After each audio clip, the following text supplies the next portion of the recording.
Hi there, this is Hamish Glencross from Godthrymm, and you're listening to the FANTASM Podcast. Phantasm.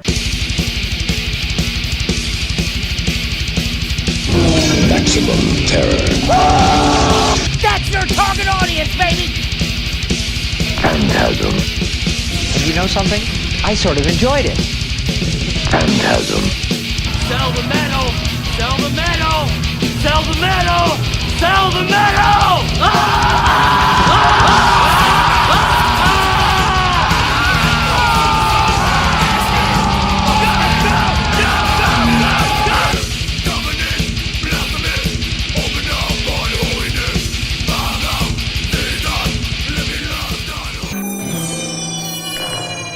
Phantasm.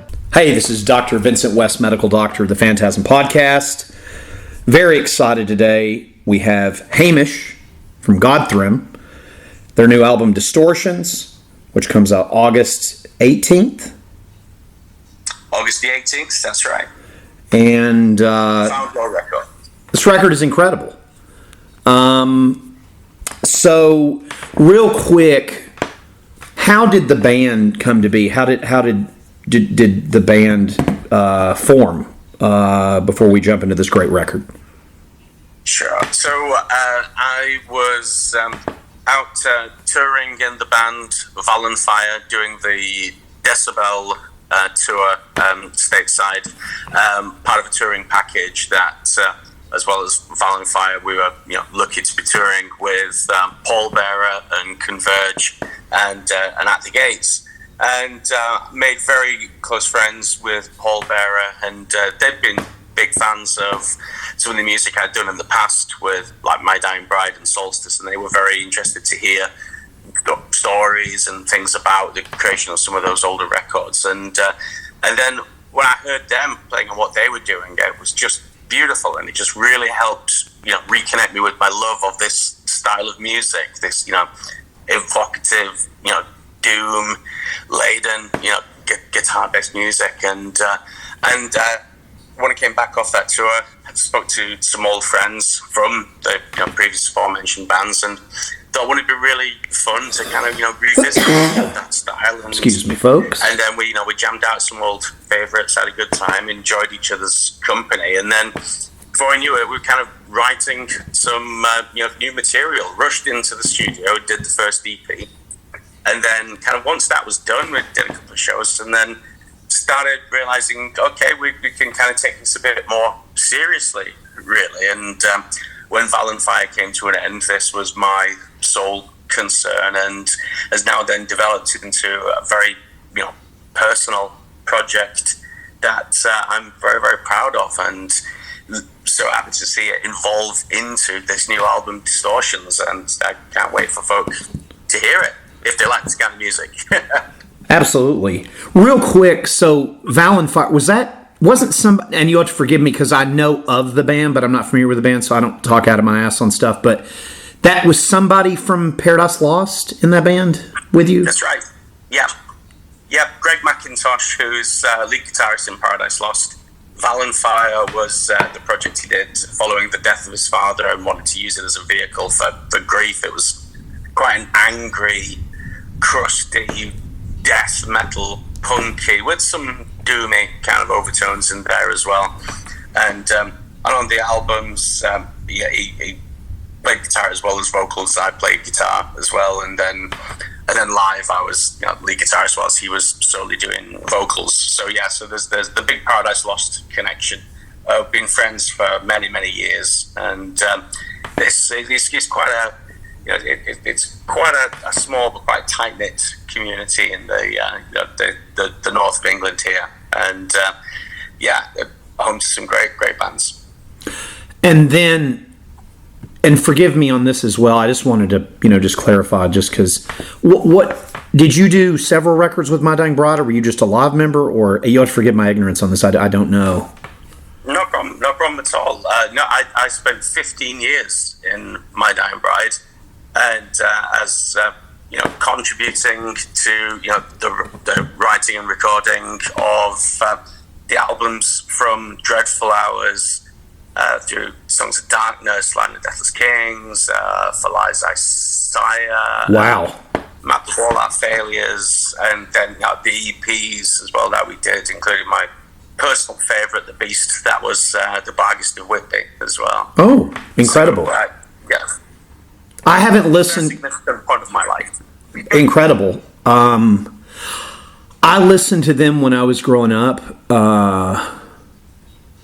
and I it's one of those. They're a band that I always liked, but I'm talking like really early on. I was listening to them, and then I'm in my late 40s, so it one of those things where like that's incredible, because there's a lot of their material that I never heard, because it was just a thing where I think where you were listening, and but that's an impressive long time to be with them. That's incredible. Yeah, it was a good long time.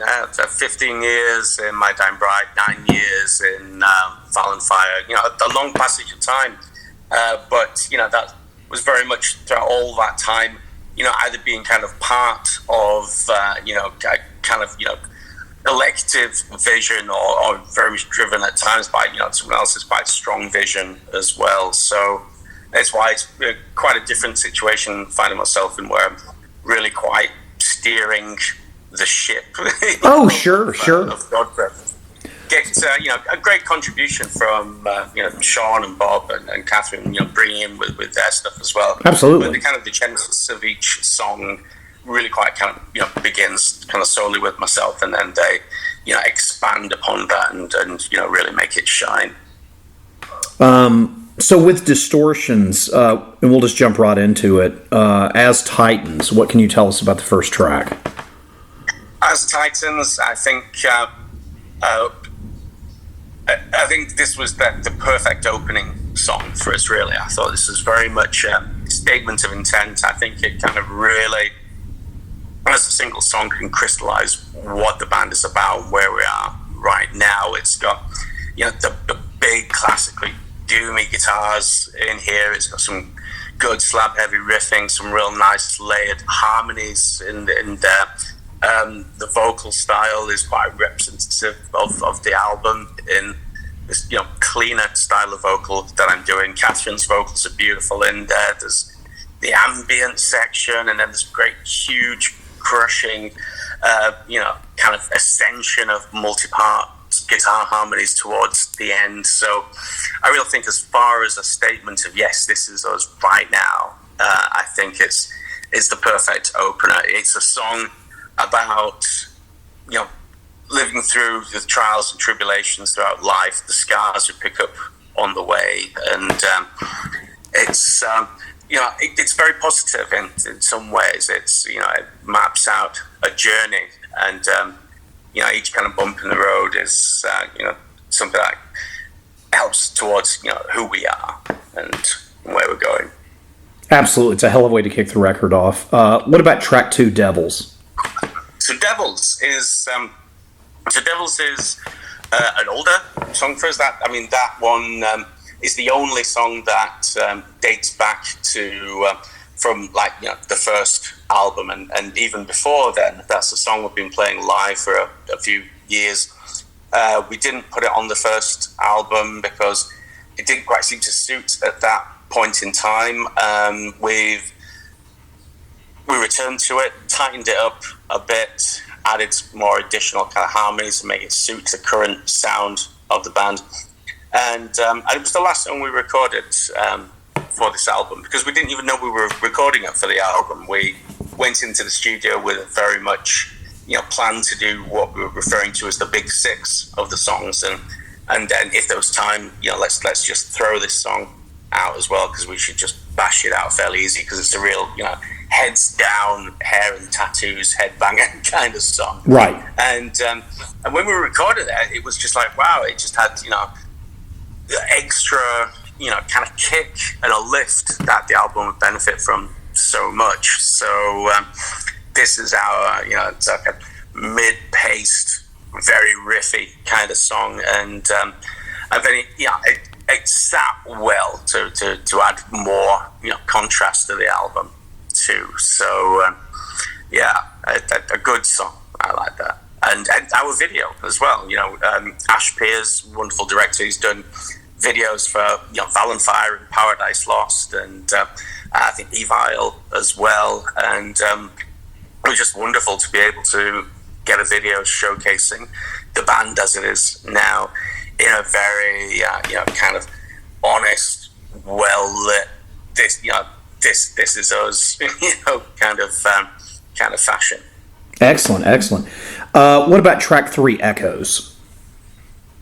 Echoes. So this is the cleanest vocal I'd ever recorded, and this song was very much kind of going for the mournful, melodic side of things. The verses do kind of go down into some kind of deeper crushing chords, but it's very much about the guitar harmonies, the guitar leads, and want something, as I say, very high in its melodic content, but it's a personal song. It's one that very much about kind of loss, and this one's very much directly about the loss of a very dear friend of ours, friend of mine, a friend of the band, who sadly died. And a lot of the lyrics for that song are directly taken from the eulogy I spoke at his funeral. So oh, wow.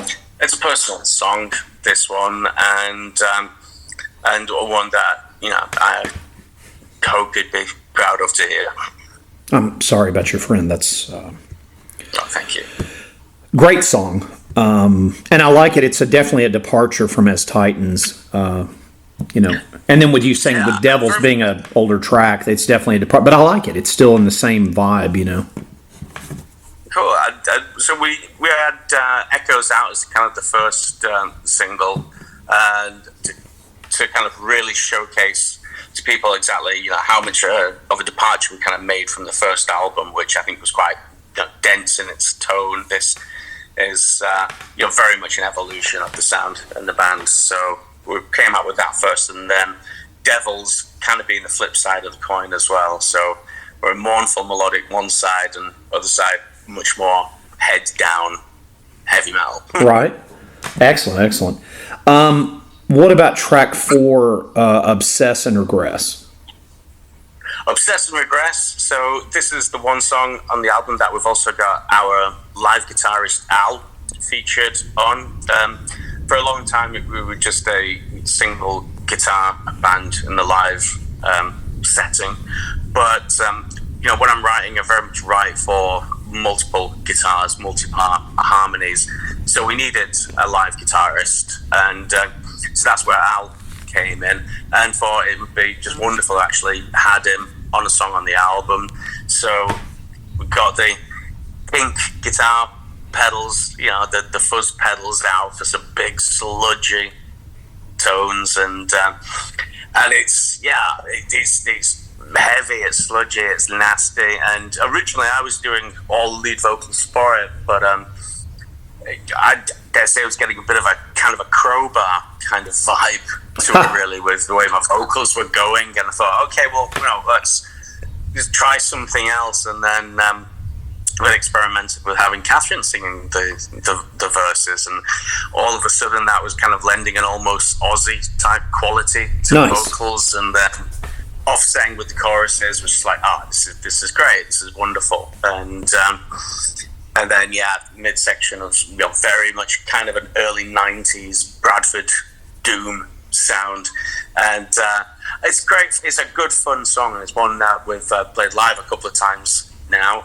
just a couple of shows recently in the lead up to the release of this album, and that's one really enjoy doing, not least of all because I can just get to shake my hair around a little bit whilst Catherine's singing.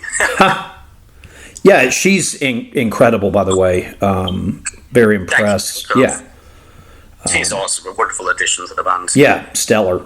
Let's see. Track 5, Unseen, Unheard. Unseen, Unheard. This one is very much, a very riff-heavy song. Was really happy with the guitar tones that we were able to kind of create for this album. Just really good, solid slab heavy amplifier driven tones, and some good, well, I think some good riffs you can really kind of get behind, and absolutely incredible that could have a bit of a guest vocal spot from my old Valenfire bandmate Scoot. Nice. And so he added the harsh, nightmarish kind of vocals that we're getting towards the end of the song, so making it really quite a bit of a family affair. Fantastic. Track 6, Follow Me. So, and then going with the theme of then guest vocal appearances, this is where very much, in the musical history and keeping in the family, then we've got none other than Mr. Aaron Stainthorpe from My Dying Bride doing a guest vocal passage on this song. The song itself is a big, expansive, epic doom. We're looking to old kind of ghost stories of old, and the pull of the sea, and crumbling rock faces, and musically it's a bit of a kitchen sink song. I want to throw everything in this, multiple guitar harmonies, the keyboards, and ethereal vocals, and so it was very much going for a kind of a high concept, and so absolute best way to classic Majesty was to get Aaron to come and do a guest spot with us as well, which is just absolutely incredible. Just so pleased to have him as part of this. Big song, and a very special one for me. Incredible. And then let's see, the final track, Pictures Remain. So Pictures Remain, very much about kind of loss and love as well. A bit more, in a universal kind of way than the, very direct personal angle of Echoes. This is a song where written from clean guitars upwards, and gave Catherine the lyrics, and then she just worked on her own, coming back with multi-part beautiful harmonies, adding a real beautiful ethereal quality to the album that I'd still takes my breath away when I hear it now. Just amazing how she can then just layer up so many tracks of vocals, and it just sounds amazing. The song itself then building up into a big doom crescendo towards the end, and I like to think there's some kind of light in there as well. So there's darkness in the album, but I think there's kind of some positivity shining through. There is hope, there is loss, but there's only loss because you've loved, Right. And that's my take on that. Awesome. So, it's strangely positive in a certain point of view. Incredible. And then as far as the production and mastering and mixing and whatnot, did y'all do a different approach with Distortions as opposed to the back catalog? Very much so. Because whereas last time round I've been going for not quite a live in the studio sound, but we were certainly working with a producer that was going to be kind of capturing kind of raw and honest sound, which suited how we were feeling at that point in time. But with this album, knowing that we're going much more ambitious in terms of like the orchestration of guitars, the additional keyboards, and a lot more layers of harmonized vocals as well, we knew that the production needed to allow space for everything to have its own room, and without things fighting for the same frequencies or falling on top of each other. So Andy Hawkins, the Nave Studio in Leeds, just did an amazing job. We went in and we tested the waters first by recording the standalone single Chasms, and he was so great to work with. The end result just sounded so much like what we were wanting to go for. We knew it was perfect man and place for the job. So off and away we went, incredibly well. Working together, and then his mix was fantastic, and then getting Mark Midgley to do the mastering. He's just so great. Some things were just like so immediate, but also took real care and attention to make sure everything was right. It wasn't like a one-size-fits-all mastering job, because there is diversity between the songs. There's very different kind of tones involved, so I had to do quite a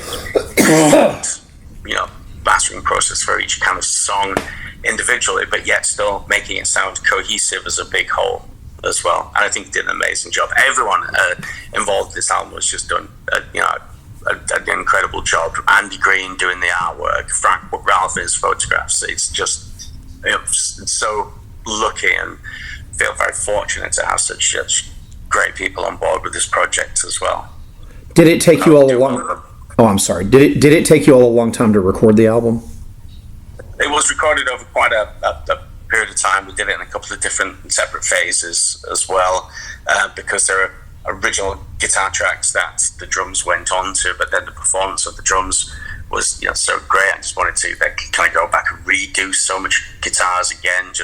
So there was a lot of care and attention. There was certainly no shortcuts this time around. A lot of time and attention on individual tones, and again, a bit of a recurring theme was there was no kind of one size fits all. Each song was demanding. It was approached in its own way, and so that comes with time, and we were in a position where we were able to do that, and I think the end results stand up for that. Fabulous. And just real quick, this cover art is fantastic. Thank you.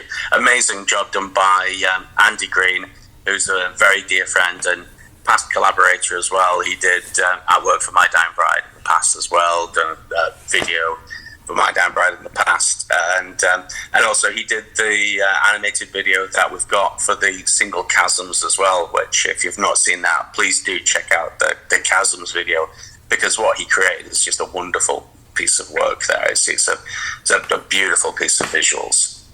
Incredible. Kids, pick up Distortions. It comes out August 18th. Godthrymm, incredible stuff. Sir, thank you for taking the time to do this today. I appreciate the hell out of you. Thank you so much, sir. Absolute joy and pleasure talking to you. Phantasm. And you know something? I sort of enjoyed it.